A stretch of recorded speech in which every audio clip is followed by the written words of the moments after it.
ಸಪ್ತಕ ಸ್ಥಾಪಿಸಿದಂತಹ ಒಬ್ಬ ವಿಶೇಷ ವ್ಯಕ್ತಿ.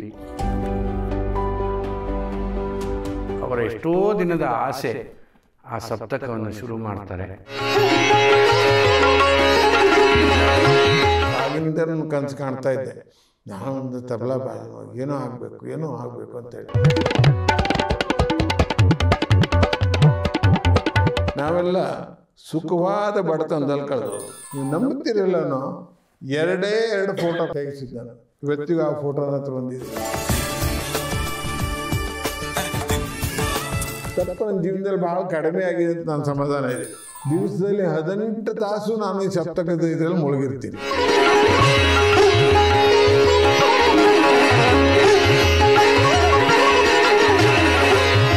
ನಮಸ್ಕಾರ. ಹೊಸದಿಗಂತ ಡಿಜಿಟಲ್ ಹಾಗೂ Anooranta Krishna Sharma foundation for music ಈ ಹೈ ನೋಟ್ಸ್ ಈ ಶೀರ್ಷಿಕೆಯಲ್ಲಿ ನಾವು ಸಂದರ್ಶನಗಳನ್ನು ಮಾಡ್ತಾ ಬಂದಿದ್ದೀವಿ.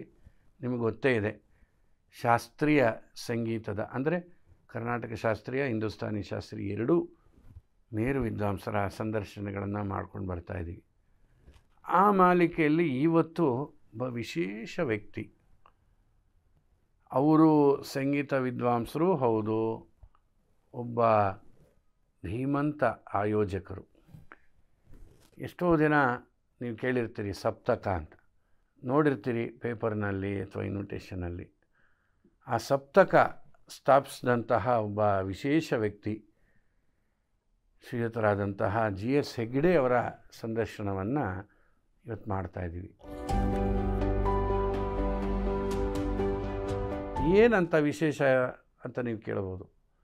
ಅವರು ಹುಟ್ಟಿದ್ದು ಒಂದು ಸಣ್ಣ ಊರು, ಅದು ಹೊನ್ನಾವರ ತಾಲೂಕು ಅಪ್ಸರಕೊಂಡ ಅಂತ ಒಂದು ಜಾಗ ಇದೆ, ಅದರ ಹತ್ರ. ಅದು ಅಪ್ಸರಕೊಂಡ ಫಾಲ್ಸು ಇದೆ. ಅಲ್ಲಿಂದ ಹುಟ್ಟಿ ಯಕ್ಷಗಾನ ಕಲಾವಿದರ ಕುಟುಂಬ ಅದು. ದಿನ ಬೆಳಗಾದರೆ ಭಾಗವತಿಕೆ, ಯಕ್ಷಗಾನದ ಹಾಡು, ಚೆಂಡೆ. ಅಲ್ಲಿ ಗುಣವಂತೆಯಲ್ಲಿ ತುಂಬ ಹೆಸರಾದಂಥ ಶಂಭು ಹೆಗ್ಡೆ, ಶಿವರಾಮ್ ಹೆಗ್ಡೆ ಅವರೆಲ್ಲ ಇವರಿಗೆ ದಾಯಾದಿ ಬಂದರು. ಹಾಗೆ ಬಂದಂತಹ GS ಹೆಗ್ಡೆ ನಂತರದಲ್ಲಿ ಅವರ ಕಾಲೇಜು ಓದುವಾಗ ತಬಲಾ ಶಿಕ್ಷಣವನ್ನು ಮಾಡಿಕೊಂಡು ನಂತರ ಬ್ಯಾಂಕ್ ಉದ್ಯೋಗಿಯಾಗಿ ವಿದುಷಿ ಗೀತಾ ಅನ್ನೋರನ್ನ ಮದುವೆಯಾಗಿ ಅವರು ಕೂಡ ತುಂಬ ಚೆನ್ನಾಗಿ ಹಾಡ್ತಾರೆ ಹಾಗೂ ಒಳ್ಳೆಯ ಗುರುಗಳು. ನಂತರದಲ್ಲಿ ಅವರ ಎಷ್ಟೋ ದಿನದ ಆಸೆ ಆ ಸಪ್ತಕವನ್ನು ಶುರು ಮಾಡ್ತಾರೆ. ಮತ್ತು ಇನ್ನೊಂದೇನಪ್ಪ ವಿಶೇಷ ಅಂದರೆ, ನಮ್ಮ ರಾಷ್ಟ್ರದ ಪ್ರಖ್ಯಾತ ವಿದ್ವಾಂಸರಾದಂತಹ ಪಂಡಿತ್ ಧನಂಜಯ್ ಹೆಗ್ಡೆಯವರ ತಂದೆ GS ಹೆಗ್ಡೆಯವರು, ಅವರ ತಂದೆಯಾಗಿ ಅದೊಂದು ಜವಾಬ್ದಾರಿನೂ ಹೊತ್ತು ಸಪ್ತಕವನ್ನು ಶುರು ಮಾಡಿ ಒಂದು 2 ದಶಕದಿಂದ ನಿರಂತರವಾಗಿ ಪ್ರತಿ ತಿಂಗಳು ಏನಿಲ್ಲ ಅಂದರೂ ಒಂದು 8-10 ಕಾರ್ಯಕ್ರಮನ ಕೇವಲ ಬೆಂಗಳೂರಲ್ಲ, ಬೆಂಗಳೂರು ಸುತ್ತಮುತ್ತ ಹಾಗೂ ಉತ್ತರ ಕನ್ನಡ, ಮಹಾರಾಷ್ಟ್ರ, ಈ ಕಡೆ ಕೇರಳ, ಕಲ್ಕತ್ತಾ, ಹೀಗೆ ಎಲ್ಲ ಕಡೆನೂ ಮಾಡಿಕೊಂಡು ಯಶಸ್ವಿಯಾಗಿ ನಿಭಾಯಿಸ್ತಾ ಇದ್ದಾರೆ. ಅಂತಹ ಒಬ್ಬ ಮೇರು ಆಯೋಜಕರು, ಕಲಾವಿದರು, ಸಂಘಟಕರು, ಎಲ್ಲ ಸಂಗೀತಗಾರರ ಪ್ರೀತಿಯನ್ನು ಗಳಿಸಿರುವಂತಹ ವಿದ್ವಾನ್ GS ಹೆಗ್ಡೆ ಅವರ ಸಂದರ್ಶನ ಇವತ್ತು. ನಮಸ್ಕಾರ ಸರ್. ಇವತ್ತಿನ ಈ ಸಂದರ್ಶನ ಕಾರ್ಯಕ್ರಮಕ್ಕೆ ಸ್ವಾಗತ. ತುಂಬ ಸಂತೋಷ ಆಯಿತು ನೀವು ಒಪ್ಕೊಂಡು ಬಂದಿರೋದಕ್ಕೆ. ನಿಮ್ಮಂಥವ್ರ ಹತ್ರ ಮಾತಾಡೋದು ಒಂದು ವಿಶೇಷ ಅನುಭವ, ನನ್ನ ಭಾಗ್ಯ ಅಂತ ತಿಳ್ಕೊಂಡು. ನಿಮಗೆ ಸಂಗೀತದ ಕಡೆ ಆಕರ್ಷಣೆ ಆಗುತ್ತೆ, ಇದೆಲ್ಲ ಹೇಗೆ? ನಾನು ಹುಟ್ಟಿದ್ದು ಸೆಪ್ಟೆಂಬರ್ 1, 1951. ನನ್ನ ತಂದೆ ಸಣ್ಣ ರಾಮಪ್ಪ ಹೆಗಡೆ ಅಂತ, ತಾಯಿ ಸಾವಿತ್ರಿ ಸಣ್ಣ ಹೆಗಡೆ. ಈ ಸಣ್ಣ ಹೆಗಡೆ ಹೇಳುವಾಗಲೇ ಒಂದು ವಿಷಯ ಹೇಳ್ಕೊಂಡ್ಬಿಡ್ತೀನಿ. ನಮ್ಮ ಊರ ಕಡೆಲ್ಲ ಹಾಗೆ ಅವ್ರವ್ರ ಆಕಾರದ ಮೇಲೆ ಅವ್ರ ಹೆಸರಿರ್ತಿತ್ತು, ಆಮೇಲೆ ಅದೇ ದೃಢ ಆಗಿಬಿಡ್ತಿತ್ತು. ನಮ್ಮ ತಂದೆಯವರು ಸಣ್ಣ ಆಕೃತಿಯಲ್ಲಿ ಸಣ್ಣ ಇದ್ದರು, ಬುದ್ಧಿಯಲ್ಲಿ ಪ್ರಕಾಂಡವಾಗಿದ್ದರು. ಅವರ ಮಗನಾಗಿ ನಾನು 3ನೇವನು. ನನ್ನ ಹಿರಿಯ ಅಕ್ಕ ಶಾರದಾ ಅಂತ, ಅಣ್ಣ ಶಂಭು ಅಂತ, ನಾನು 3ನೇವನು. ನನಗೆ ಗಣಪತಿ ಅಂತ ಹೆಸರಿಟ್ಟರು. ನನ್ನ ತಂಗಿ ಗಿರಿಜಾ ಅಂತ. ನನ್ನ ಮೂಲ ಮನೆತನ ಗುಣವಂತೆ ಹತ್ರ ಒಂದು ಕೆಳಗನೂರು ಅಂತಿದೆ. ಅಲ್ಲಿ ಒಂದು ಸುಂದರವಾದಂಥ ಒಂದು ಸ್ಥಳ ಇದೆ, ಅಪ್ಸರಕೊಂಡ ಅಂತ. ಆ ಸ್ಥಳದಲ್ಲಿ ಆ ಸ್ಥಳದ ಹೋಗುವಾಗ ನಮ್ಮ ಮನೆ ಅದು ಅದಕ್ಕೆ ಒಂದು ಅಲ್ಲಿ ಹುಟ್ಟಿದ್ದು ಬೆಳೆದಿದ್ದು ನಾನು. ಅದು ಮೂಲತಃ ಆ ಕುಟುಂಬನೂ ನಮ್ಮ ಅಣ್ಣುಹಿತ್ತಲ ಕುಟುಂಬ ಅಂತ ಅದು ಸಹ ಯಕ್ಷಗಾನ ಕುಟುಂಬನೇ. ಎಸ್ ಎಂ ಭಟ್ ಕಟ್ಟಿಗೆ ಅಂತ ನನ್ನ ಗುರುಗಳಂತ ನಾನು ಮಾನಿಸ್ತೀನಿ. ಅವರೂ ಹಾಗೆ ಒಂದು ಗೋಕರ್ಣದ ವೈದಿಕ ಮನೆತಲ್ಲಿ ಹುಟ್ಟು ಸಿರ್ಸಿಯಲ್ಲಿ ಲೆಕ್ಕ ಬರಿತಾರೆ. ಗೋವಿನಂಥ ಮನುಷ್ಯ ಅಂತ ಹೇಳ್ತಾರೆ, ಅದಕ್ಕೆ ಶುದ್ಧ ಶಬ್ದನೇ ಅದು. ಅಂಥ ಒಳ್ಳೆ ಮನುಷ್ಯರು. ಅವ್ರ ಹತ್ರ ನಮಗೇನಾಗಿತ್ತು, ನಾನು ಸೈನ್ಸ್ ತೊಗೊಂಡ್ಬಿಟ್ಟಿದ್ದೆ. ಹಾಗಾಗಿ ನನಗೆ ಪೂರ್ತಿ ಅದನ್ನು ಕಲೀಲಿಕ್ಕೂ ಆಗಿಲ್ಲ. ಯಾಕೆ ನಮ್ಮ ಸೈನ್ಸ್ನಲ್ಲಿ ನಾನ್ ಡೀಟೇಲ್ ಬದಲು ಆ ಸಂಗೀತಕ್ಕೆ ಒಂದು ಆಪ್ಷನ್ ಇತ್ತು, ಅದನ್ನು ಬಳಸ್ಕೊಂಡೆ ನಾನು ಅಷ್ಟೇ. ಆಮೇಲೆ ಅದು ಕಾಲೇಜ್ ಬಿಟ್ಟ ಮೇಲೂ ನಾನು ಅಲ್ಲಿ ಪ್ರೊಫೆಸರ್ ರಾಜೀವ್ ಪುರಂದೇರು ಅಂತಿದ್ದರು, ಅವರು ಗಾಯನಕ್ಕೆ, ಇವರು ತಬಲಕ್ಕೆ ಇದ್ದರು. ಅವ್ರ ಮನೆಗೆ ಹೋಗಿ ರಾಜೀವ್ ಪುರಂದೇವ್ರ ಮನೆಗೆ ಹೋಗಿ ನಾನು ಈ ವಿಲಂಬಿತ ಟೇಕಾಗಳನ್ನೆಲ್ಲ ಸಾತ್ ಮಾಡ್ತಾ ಕಲಿತು ಸಾತ್ ಮಾಡೋದು. ಹೊಡೆದೇ ಬಿಡುವರು ತಪ್ಪದ್ಕೊಳ್ಳೆ ಹಾಗಿತ್ತು. ಅದನ್ನ ಹೆಚ್ಚೇನು ರೂಢಿ ಮಾಡ್ಕೊಂಡು, ಯಾಕಂದ್ರೆ ನಂಗೆ ಇಲ್ಲಿ ಭಾಳ ಕಡಿಮೆ ಸಿಕ್ಕಿತ್ತಲ್ಲ ತಬಲಾ ಕಲಿಕೆಯಲ್ಲಿ. ಹೀಗೆ ಮಾಡಿ ಆ ಸಂಗೀತದಲ್ಲಿ ಬೆಳೆದು ನನಗೆ ಒಂದು ಮನಸ್ಸಲ್ಲ ಒಂಥರ ಹುಚ್ಚೇ ಇರ್ತಿತ್ತು. ಯಕ್ಷಗಾನ ಬಿಟ್ಟರೆ ಭಜನೆ ಬಿಟ್ಟರೆ. ಆ ದೃಷ್ಟಿಯಲ್ಲಿ ನಾನು ಬೆಳೀತಾ ಬಂದಾಗೆ ನಾನೊಂದು ಕಾಲೇಜ್ ಜೀವನದಲ್ಲಿದ್ದಾಗಲೇ ಅದೆಲ್ಲ ನೋಡ್ತಾ ಇದ್ನಲ್ಲ. ಆಮೇಲೆ ಕಾಲೇಜ್ ಕಲಿತು ಆಗಿಂದ ಕನಸು ಕಾಣ್ತಾ ಇದ್ದೆ, ನಾನೊಂದು ತಬಲಾ ಏನೋ ಆಗಬೇಕು ಅಂತೇಳಿ ಭಾಳ ಇದಿತ್ತು. ಅದು ನಮಗೆಲ್ಲ ಇತಿಮಿತಿ ಇತ್ತು, ಎಲ್ಲದಕ್ಕೂ ಇತಿಮಿತಿ. ಯಾಕಂದ್ರೆ ನಾವೆಲ್ಲ ಒಂದು ಶಬ್ದ ಹೇಳ್ತೀನಿ, ನಾವೆಲ್ಲ ಸುಖವಾದ ಬಡತನದಲ್ಲಿ ಕಳೆದವರು. ಸುಖವಾದ ಬಡತನ ಇತ್ತು. ಯಾಕೆಂದರೆ ನಮಗೆ ನಮ್ಮ ತಂದೆ ತಾಯಿ ಕೊಟ್ಟ ಸಂಸ್ಕಾರ ಅದು. ತಂದೆಯವರು ತಾಯಿಯವರು ಏನಿದೆಯೋ ಅದರ ಸಂತೋಷ. ಆ ಸಂಸ್ಕಾರ ನನಗೆ ಈ ನಿರ್ಧಾರಕ್ಕೆ ಅಡಿಗಲ್ಲು. ನಮ್ಮ ಇಡೀ ಉತ್ತರ ಕನ್ನಡ ಜಿಲ್ಲೆ 75% ಅರಣ್ಯ ಪ್ರದೇಶ, ಬರೀ 25% ಮಾತ್ರ ನಮ್ಮದು ಇದು ಭೂಮಿ ವಿಭಾಗ. ಹಾಗಾಗಿ ಅಂಥದ್ರಲ್ಲೂ ನನ್ನ ತಲೆಯಲ್ಲಿ ಮಾತ್ರ ಸಂಗೀತದವ್ರು ಬೇಕು ಅಂತ. ಸಂಗೀತದವ್ರು ಬೇಕು ಅಂದರೆ ನಾನು ಹ್ಯಾಂಗೆ ಮಾಡೋದು? ಯಾಕಂದರೆ ಈ ಸಂಗೀತ ಕಲಿತು ಯಾವುದೋ ದೊಡ್ಡ ಕಲಾವಿದೆಯೆಲ್ಲ ಆಗಿಬಿಟ್ರೆ ನಮ್ಮ ಹತ್ರ ಮೇಂಟೈನ್ ಮಾಡಲಿಕ್ಕೆ ಹೀಗೆಲ್ಲ ನಾನು ಸ್ವಲ್ಪ ಯಾವಾಗಲೂ ವಾಸ್ತವಿಕತೆ ಬಗ್ಗೆ ಯೋಚನೆ ಮಾಡುವನು. ವಾಸ್ತವಿಕತೆ ಭಾಳ ನಾನು ಮಾತುಗಳು ಅದು ಮುಂದುವರಣೆಗೆ ಇಟ್ಕೊತಿದ್ದೇನೆ ಎಲ್ಲ ಜೀವನದಲ್ಲಿ ಯಾವುದಿದ್ರು. ಆಗ ಯೋಚನೆ ಮಾಡ್ತಾ ಇರುವಾಗ ಕೊನೆಗೆ ನನ್ನ ಹತ್ತಿರ ಸಂಬಂಧಿಯೂ ಆಗಿದ್ಲು, ಶಿವರಾಮ ಹೆಗಡೆಯವರ ತಂಗಿಯೇ ಮಗಳು ನನ್ನ ಶ್ರೀಮತಿ ಗೀತಾ ಹೆಗಡೆವತ್ತಿ ಏನಿದೆ, ಅವರು ಅಲ್ಲಿಯವರು. ಅವಳು ಹಾಡೋದು, ಅವಳು ಆಗಲೇ ಕಾಲದಲ್ಲೇ ಭಾವಗೀತೆ ಭಕ್ತಿಗೀತೆಯನ್ನೆಲ್ಲ ಹಾಡಿ ಬಾಗಲಕೋಟೆಯಲ್ಲಿ ನಡೆದ ಅಂತಾರಾಜ್ಯ ಮಟ್ಟದಲ್ಲಿ ಅವಳಿಗೆ ಪ್ರಶಸ್ತಿ ಎಲ್ಲ ಬಂದಿತ್ತು. ಇದೆಲ್ಲ 75-76 ಅಂದರೆ ಮತ್ತು ನಾನು ಅವಳು ಭಜನೆ ಹಾಡುವಾಗ ನಾನು ತಬಲಾನೂ ಬರ್ಸ್ತಿದ್ದೆ. ಸೊ ನಮ್ಮ ಪರಿಚಯನೂ ಇತ್ತು. ಆಗ ನನ್ನ ಅಕ್ಕನ ಶಾರದಾ ಅಜ್ಜಿ ಅಂತ ನನ್ನ ಅಕ್ಕ, ಅವಳ ಹತ್ರ ಹೇಳಿದೆ, ನೋಡಿ ನನಗೆ ವರದಕ್ಷಿಣೆ ಬೇಡ, ನನಗೆ ಯಾವುದೂ ಬೇಡ, ನನಗೆ ಸಂಗೀತ ಹಾಡೋರು ನಾನು ಹೇಳ್ದಂಗೆ ಬೇಕು. ಇಲ್ಲೊಂದು ತಮಾಷೆನೂ ಒಂದು ಸ್ವಲ್ಪ ಸೇರಿಸ್ತೀನಿ ಬೇಕಾದ್ರೆ. ನಾನು ಹಾಡೋ ಮದುವೆ ಆಗೋ ಹುಡುಗಿ ನನ್ನಿಂದ ಹೆಚ್ಚು ಕಲ್ತಿರಬಾರ್ದು, ನನ್ನಿಂದ ಶ್ರೀಮಂತರಿರಬಾರ್ದು, ನನ್ನಿಂದ ಚಂದಿರಬಾರ್ದು, ನಾನು ಸಂಗೀತ ಬರಬೇಕು. ಇದೇ ಅಡ್ಡಿಲ್ಲ. ಇದು ಖರೆ ಅಂದರೆ ನನ್ನ ಜೀವನದಲ್ಲಿ ನಾನು ಬ್ಯಾಂಕ್ನಲ್ಲಿ ಡಿಮ್ಯಾಂಡ್ ಇದ್ದ ವರ ಆಗಿ ನನ್ನ ಮದುವೆಯನ್ನು 16,000 ರೂಪಾಯಿ ಸಾಲ ಮಾಡಿ ಮದುವೆ ಆಗಿದ್ದೇನೆ. ಅಂದರೆ GST ಹಿಂದುಗಡೆ ಏನೇನು ಇದೆ ಅಂತ ಹೇಳೋದಕ್ಕೆ ಕೇಳಿದೆ. ಆಗೆಲ್ಲ ಹೊಸದಾಗಿ ಮದುವೆ ಆಲ್ಬಮ್ ಮಾಡುವ ಕಾಲ ಶುರುವಾಗಿತ್ತಾಗ ನನ್ನ ಮದುವೆಗೆ ಒಂದು ಹೊನ್ನಾವರದಲ್ಲೊಬ್ಬರು ಪರಿಚಯ ಇದೆ, ನಾನು ಕಾಲೇಜಿಗೆ ಹೋಗಿದ್ದೆ, ಆಗೆಲ್ಲ ಫೋಟೋ ತಗೋಬೇಕಿತ್ತಲ್ಲ, ಒಬ್ಬಿದ್ದ, ಅವನ ಹತ್ರ ಹೋಗಿ ಮದುವೆ ಕಾರ್ಡ್ ಕೊಟ್ಟು ಒಂದು ಮಾತಾಡಿದೆ. ಆಚಾರ್ಯ ಅಂತ ಅವನ ಹೆಸರಾಗಿತ್ತು, ಎಂಥದ್ದು ಆಚಾರ್ಯ. ಅವನ ಹತ್ರ ಹೋಗಿ ಹೇಳಿದೆ, ನಾನು ಮದುವೆ ಬರಬೇಕು, ನೀನು ಬರ್ತೀನ, ನೀ ಅಂತ ಹೇಳ್ತೀಯೋ ಬರ್ತೀನೋ ಅಂದ್ರೆ, ಬಂದ್ರಡ್ಡಿಲ್ಲ, ನನಗೆ 2 ಬ್ಲ್ಯಾಕ್ ಆ್ಯಂಡ್ ವೈಟ್ ಫೋಟೋ ಕೊಡಬೇಕು. ನಾನು ಮತ್ತೆ ನನ್ನಲ್ಲಿ ಯಾವುದೂ ನನ್ನ ಹತ್ರ ದುಡ್ಡಿಲ್ಲ. ನೀವು ನಂಬುತ್ತೀರಲ್ಲವನು 2 ಫೋಟೋ ಕೊಟ್ಟಿದ್ದು ತೆಗಿಸಿದ್ದು ನಾನು. ಇವತ್ತಿಗೂ ಆ ಫೋಟೋ ನನ್ನ ಹತ್ರ ಬಂದಿದೆ.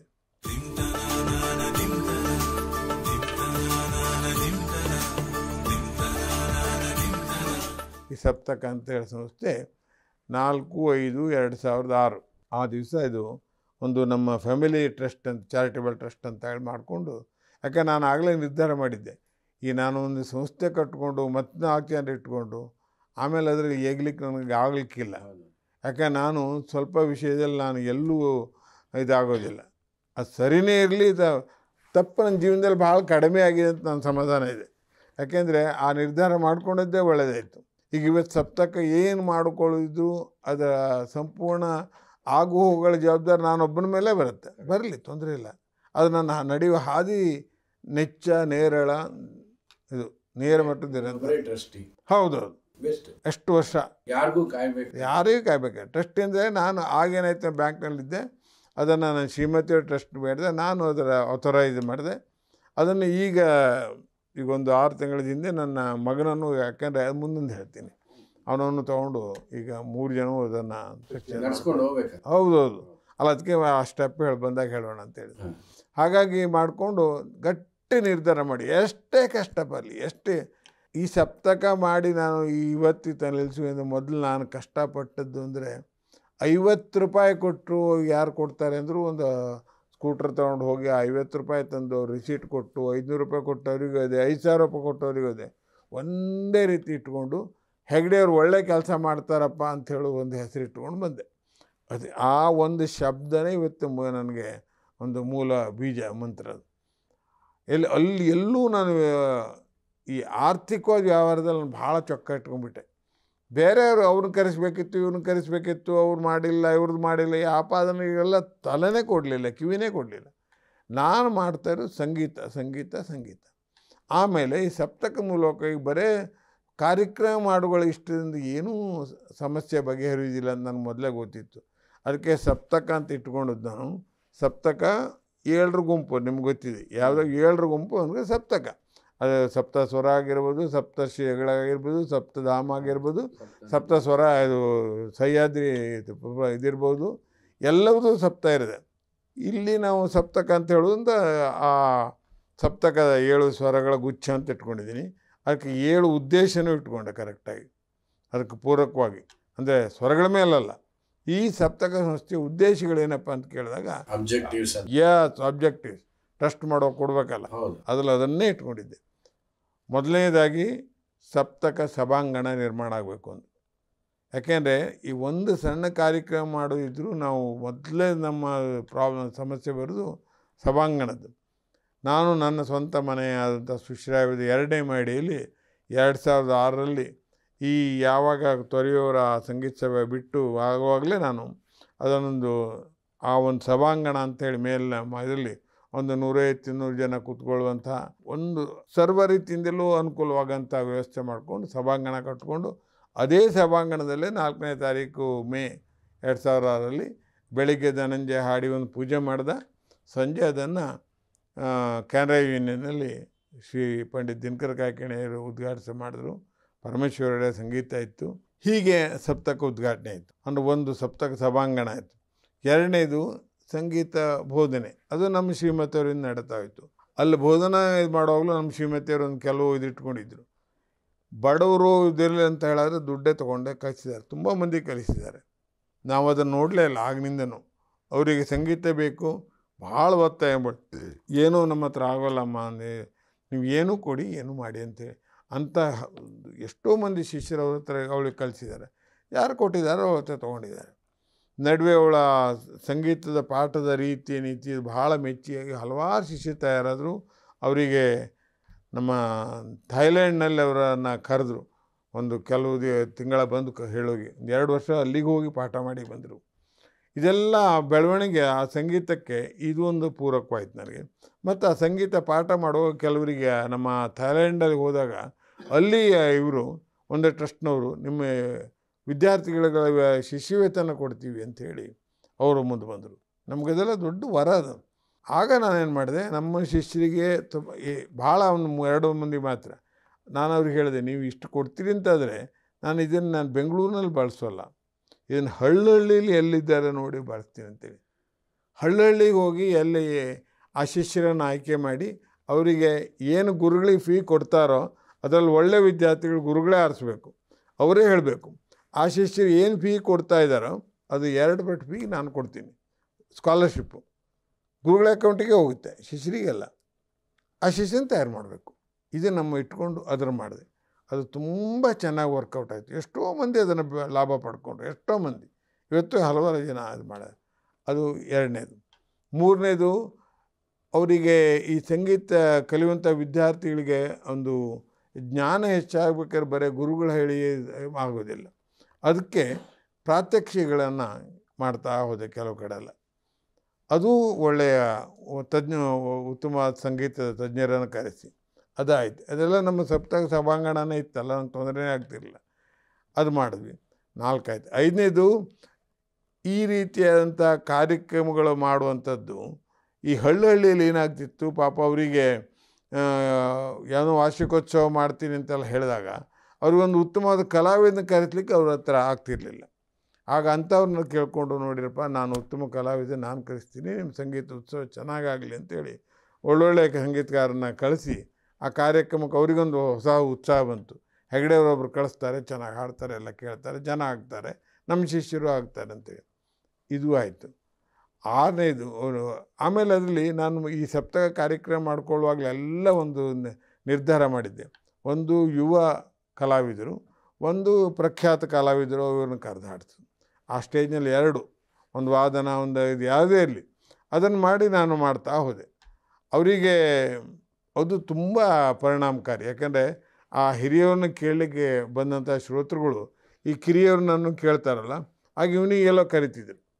ಹೀಗೆಲ್ಲ ಬೆಳವಣಿಗೆ ಆಗೋದೇ ಅದರಿಂದ. ಸಂಗೀತ ಅದು ಕೇಳೋದ್ರಿಂದನೂ ಭಾಳ ಇದೆ, ಶ್ರವಣ ವಿದ್ಯೆ ಅದು, ಅದನ್ನು ಮಾಡ್ತಾವೆ. ಅದು ಆಯಿತು. ಆಮೇಲೆ ಇದು ನಿಮ್ಮ ಕಾರ್ಯಕ್ರಮ ಮಾಡೋದಂತೂ ಆಯ್ತಲ್ಲ, ಅದು ಇಟ್ಕೊಳ್ತೇ ಬಂದೆ. ಇನ್ನೊಂದು ವಿಶೇಷವಾದ್ದು ಅಂದರೆ, ನಾನು ಸಂಗೀತಗಾರರಲ್ಲೇ ಆಗಲಿ ಅನೇಕ ಹಿರಿಯ ಸಂಗೀತ ಕಲಾವಿದನ್ನು, ಸಂಗೀತ ವಿದ್ವಾಂಸರನ್ನು, ಸಂಗೀತ ಸಂಸ್ಥೆಯ ಸಂಘಟಕರನ್ನು ಕರೆದು ನಾನು ಸಪ್ತಕದ ಮೂಲಕ ಸನ್ಮಾನ ಮಾಡುವ ಅಂದರೆ ನಾನು ಏನೋ ದುಡ್ಡು ಗಿಡ್ಡೆಲ್ಲ ಎಲ್ಲೂ ಕೊಟ್ಟಿಲ್ಲ. ಪ್ರೀತಿ ಗೌರವ ಕೊಟ್ಟವ್ರನ್ನ ಕರೆದು ಸನ್ಮಾನ ಮಾಡಿ ಅವ್ರ ಕಾರ್ಯಕ್ರಮ ಮಾಡಿಸಿ ಕಾರ್ಯಕ್ರಮ ಕೊಡ್ತಿದ್ದೆ. ಅದರ ಶಾಲೋದಿಸಿ ಏನು ಕೊಡ್ತಿದ್ದೆ, ಅಲ್ಲಿ ಕವರ್ ಕೊಡ್ತಿರಲಿಲ್ಲ. ಎಲ್ಲರಿಗೂ ಅದರ ಪ್ರೀತಿ ಗೌರವಕ್ಕೆ ನನ್ನ ವಿಶ್ವಾಸ. ಯಾಕಂದ್ರೆ ನನ್ನ ಮತ್ತು ಈ ಸಂಗೀತ ಪ್ರಪಂಚದ ಎಲ್ಲ ಸಂಬಂಧಕ ವಿದ್ವಾಂಸರ ಸಂಬಂಧ ನಮ್ಮ 30-35 ವರ್ಷ ಹಿಂದಿಂದಿತ್ತು. ನಾನು ಆಗಿಂದನೂ ನೋಡ್ತಾ ಇದ್ರಲ್ಲ ಅವರು, ಇವರು ಹೆಗಡೆ ಏನು ಸಂಗೀತ ಮಾಡ್ತಾನಪ್ಪ ಏನೋ ಅಂತೇಳಿ ಅದು ಬೆಳೆಸ್ತಾ ಬಂದೆ. ಅದು ಆಯಿತು. ಹೀಗೆ ಎಲ್ಲ ನನ್ನ 7 ಉದ್ದೇಶಗಳು ಭಾಳ ಒಂದು ವಿಶೇಷವಾಗಿ ಬೆಳೀತಾ ಬಂದು ಅದಕ್ಕೆ ಅದು ಆ ಸಪ್ತಕದ ಉದ್ದೇಶಗಳು, ಅಬ್ಜೆಕ್ಟಿವ್. ನಾನು ನಿಮ್ಮ ಬಯೋಡಾಟ ನೋಡ್ತಾ ಇದ್ದೆ. ಸಪ್ತಕದ ಸುಮಾರು ಹಿರಿಯ ಕಿರಿಯ ಕಲಾವಿದರು 3,000 ಜನದ ಮೇಲೆ ಹೌದೌದು ಅದರಲ್ಲಿ ಭಾಗವಹಿಸಿದ್ದಾರೆ. ಒಂದು 500ರಿಂದ 600 ಕಾರ್ಯಕ್ರಮ ಏರ್ಪಾಡು ಮಾಡಿದ್ದೀರಿ. ಹೌದು. ಅದು ಏನೋ ಕೇವಲ ಬೆಂಗಳೂರಲ್ಲ, ಇಡೀ ರಾಜ್ಯ. ಹೌದು, ಅದು ರಾಜ್ಯ ಒಂದೇ ಅಲ್ಲ, ಮತ್ತೆ ಪಕ್ಕದ ರಾಜ್ಯಗಳಿಗೂ ಮಾಡಿದ್ದೀರಿ. ಇದೆಲ್ಲ ಹೇಗೆ ಸಾಧ್ಯ ಸರ್? ನಿಮ್ಗೇನಾದರೂ ಸ್ಪಾನ್ಸರ್ಶಿಪ್ ಸಿಗ್ತಾ? ಅಥವಾ ಅಫ್ಕೋರ್ಸ್ ನೀವು ಕಷ್ಟಪಟ್ಟಿದ್ದೀರಿ, ಅದು ನಾನು ನೋಡಿದ್ದೀನಿ.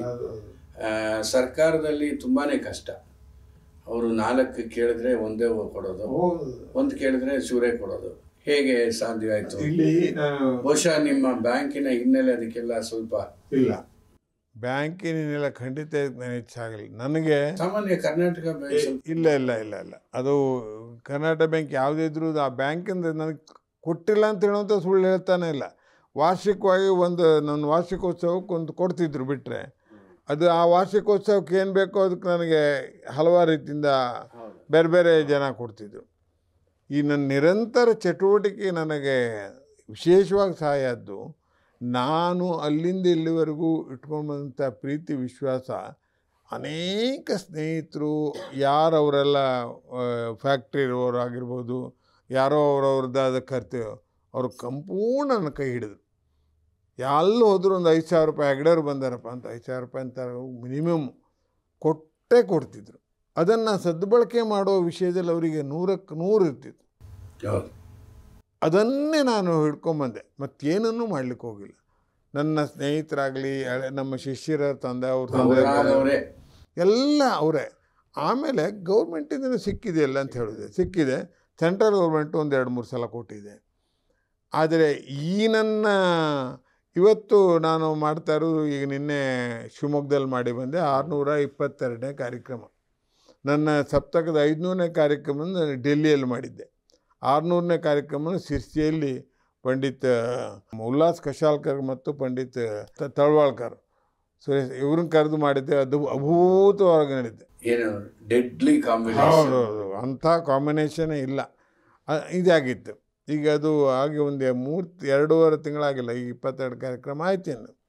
ಹೀಗೆ ಒಂದು ಗೋವಾ ಮಾಡಿದ್ದೀನಿ, ಹೈದರಾಬಾದು, ನಾಂದೇಡು, ನಾಸಿಕ್ಕು, ಕೊಲ್ಲಾಪುರ, ಹೈದರಾಬಾದು, ಮುಂಬೈಲಂತೂ ತುಂಬ ಆಗಿದೆ. ಇದೆಲ್ಲ ಆಗ್ತಾ ಬಂತು. ಇನ್ನು ಈ ಸಪ್ತಕದ ಬೆಳವಣಿಗೆಗೆ ಇದೆಲ್ಲ ಪೂರಕ ಅಂಶಗಳು. ಇವತ್ತೇನು ನಾನು ಹೇಳ್ತಾ ಇದ್ದೀನಿ ಇದೆಲ್ಲ ಅದೇ ರೀತಿ ಎಲ್ಲ ರೀತಿಯ ಸಹಾಯ ಸಹಕಾರ ಸಿಕ್ಕಿ ಇಲ್ಲಿವರೆಗೆ ಬಂತು. ಈಗ ಒಂದು 2-3 ವರ್ಷದಿಂದ ಅವರು ತನ್ನ ಹೆಸರನ್ನೆಲ್ಲ ಹೇಳಬಾರ್ದು ಅಂತ ದಾನಿಗಳು ಸಿಕ್ಕಿದ್ದಾರೆ.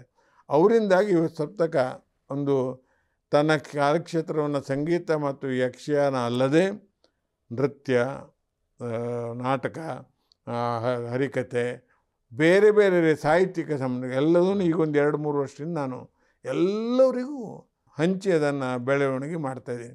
ಸೊ ನನ್ನ ಕನಸು ಆ ಕಾಲದಲ್ಲಿ 1970 ನನ್ನ ಕಾಲೇಜ್ ಮುಗಿಯುವಾಗ ಏನು ಕನಸೆಲ್ಲ ಕಾಣ್ತಿದ್ನೋ, ನಾನು ಸಂಗೀತ ಎಲ್ಲ ಒಂದು ಕಡೆ ಎಲ್ಲವನ್ನು ಮಾಡುವಾಗ ನಾನು ಕಾಣಬೇಕಪ್ಪ ನನ್ನ ಜೀವನದಲ್ಲಿ. ಬರೀ ಸಂಗೀತ ಒಂದೇ ಅಲ್ಲ, ಒಂದು ಕಡೆ ಸಂಗೀತ ನಡೀಬೇಕು, ಮತ್ತೊಂದು ಊರಿನಲ್ಲಿ ಸಾಹಿತ್ಯ ನಡೀಬೇಕು, ಇದೆಲ್ಲ ಮಾಡೋದು ನಾನೇ ಹೌದು ಅನ್ನೋದು ಅನಿಸುತ್ತೆ. ಇವತ್ತು ಅದನ್ನು ನಾನು ಮಾಡ್ತಾಯಿದ್ದೀನಿ.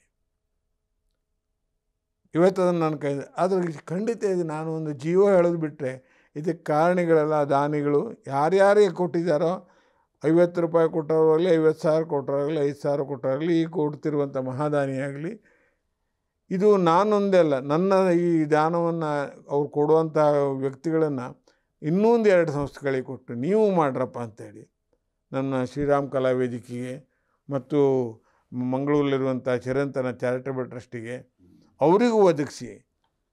ಹಾಗಾಗಿ ಏನು ಕಾರ್ಯಕ್ರಮಗಳು ಇವತ್ತು ಎಲ್ಲ ನಡೀತಾ ಇದ್ದೋ ಅದೆಲ್ಲ ಮಹಾ ದಾನಿಗಳಿಂದ ಅಂಥೇಳಿ ನಾನು ಹೇಳಲಿಕ್ಕೆ ಬಯಸ್ತೀನಿ. ನಿಮ್ಮ ಮಾತು, ನಡೆದು ಬಂದ ದಾರಿ, ಆ ಯಕ್ಷಗಾನ ನೀವಿದ್ದಿದ್ದು ಊರು ನೋಡಿದ್ರೆ ದಿನ ಬೆಳಗಾದ್ರೆ ಭಾಗವತಿಕೆ, ಚೆಂಡೆ ಸೌಂಡ್ ಬಂದೇ ಬರುತ್ತೆ. ಹೌದು, ಈಗಲೂ ಗುಣವಂತೆ ಇದರಲ್ಲಿ ಪ್ರತಿ ವರ್ಷ ಹೌದು ಹೆಗ್ಡೆ ನಾಟ್ಯೋತ್ಸವ ಆಗುತ್ತೆ. ಶಿವಾನಂದ ಹೆಗ್ಡೆ ಅದ್ಭುತ ವ್ಯಕ್ತಿಗಳ ಸರಮಾಲೆ ಅದು. ನಾವು ಅಲ್ಲಿ 2-3 ಸತಿ ಬಂದು, ಹೌದು ನಾನೇ ಇದ್ದೆ ಒಂದ್ಸಲ 2 ಸಲ. ಅಂದರೆ ಪ್ರೇಕ್ಷಕರದಲ್ಲಿ ಸುಲಭ ಅಂತ ಹೊರ ಜಗತ್ತಿಗೆ ಕಾಣುತ್ತೆ. ಅಂದರೆ ಒಂದು ಸಂಸ್ಥೆನ ನಡೆಸೋದು ಏನಪ್ಪ, ಅವ್ರು ಇವ್ರಿಗೆ ಮಾತಾಡೋರು ಇರ್ತಾರೆ, ಇಲ್ಲ ಕೊಡ್ತಾರೆ ಅಂತ.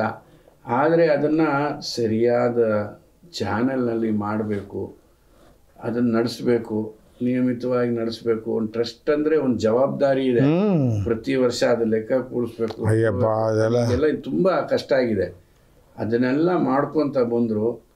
ನಿಮ್ಮ ಈ ನಗುಮುಖ ನೋಡಿ ಹೇಳ್ತಾ ಇದೆ, ಈ ಸಪ್ತಕ ಇನ್ನೊಂದು 25 ವರ್ಷ ಓಡುತ್ತಪ್ಪ ಅಂತ ನನಗಂತೂ ಗ್ಯಾರಂಟಿ. ಮಗ ಇದ್ದಾನೆ, ಓಡ್ಬೋದು. ನಾನೇನು ಹೊಡೆದು ನಡೆಸ್ತೇನೆ ಇದಕ್ಕಿಲ್ಲ. ಧನಂಜಯ ಎರಡರಲ್ಲೂ ಇದೆಲ್ಲ ಇದೆ, ಜಯ ಇದೆ. ಹೌದು, ಅಲ್ಲಿ ನಾನು ಇದನ್ನು ಹೇಳ್ದಲ್ಲ, ಈಗ ಸಪ್ತಕ ಈಗ ನಾನು ಮಾಡ್ಕೊಂಡಿದ್ನಲ್ಲ ಇಷ್ಟು ವರ್ಷ. ಈಗ ಒಂದು 4-5 ವರ್ಷ ಮಗನೂ ಅಂದರೆ ಬೇರೆ ಎಲ್ಲ ವಿಷಯಕ್ಕೆ ಬಂದ.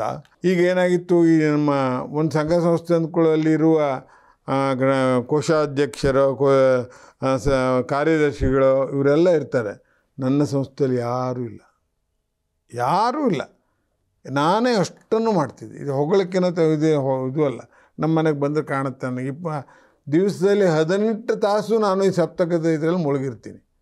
6 ತಾಸು ಬಂದರೆ ನಿದ್ರೆ ಬರ್ತದೆ. ಪುಣ್ಯ ಚೇರ್ಮನ್ ಆಗಿದ್ದ ನೀವು 2-3 ಸತಿ. ಹೌದು, ಎಲ್ಲ ನೀವೇ ಓಡಾಡ್ತಾ ಇದ್ದೀವಿ. ಅಷ್ಟು ನಾನೇ ಮಾಡಿದೆ.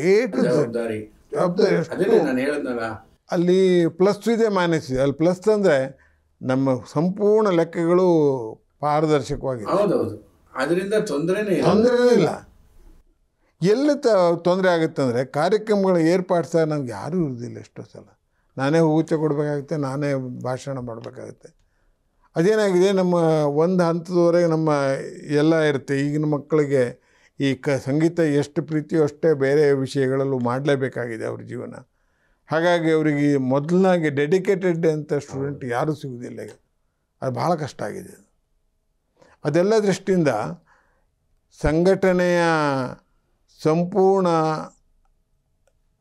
ಏನಾದರೂ ಇವತ್ತಿನ ವಿಶೇಷವಾಗಿ ನಿಮಗೆಲ್ಲ ನಾನು ಕಂಡದ್ದಿದ್ದರೆ, ನನ್ನ GSRD ಹೇಳುವ ಜೀವ ಸಾತ್ವಿಕವಾಗಿ ಅದಕ್ಕೆ ತೆಗೆದಿದ್ದೀನಿ.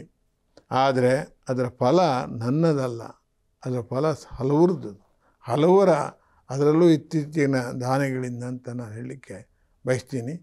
ಎಷ್ಟು ವರ್ಷ ಆಗುತ್ತೋ ಅಷ್ಟು ಇದೇ ನನ್ನ ಧ್ಯೇಯ. ಎಲ್ಲೂ ಸಂಗೀತ ಸಾಮರಸ್ಯವನ್ನು ಕೆಡಿಸಿದೆ, ಯಾರಿಗೆ ಗುರು ಶಿಷ್ಯರಲ್ಲಾಗಲಿ ಅಥವಾ ಪ್ರೇಕ್ಷಕರಾಗಲಿ ಎಲ್ಲೂ ಮಾಡದೆ ಸಂಗೀತ ಸಂತೋಷಕ್ಕಾಗಿ ಕಲೆಗಳಿರುವುದೇ ಒಂದು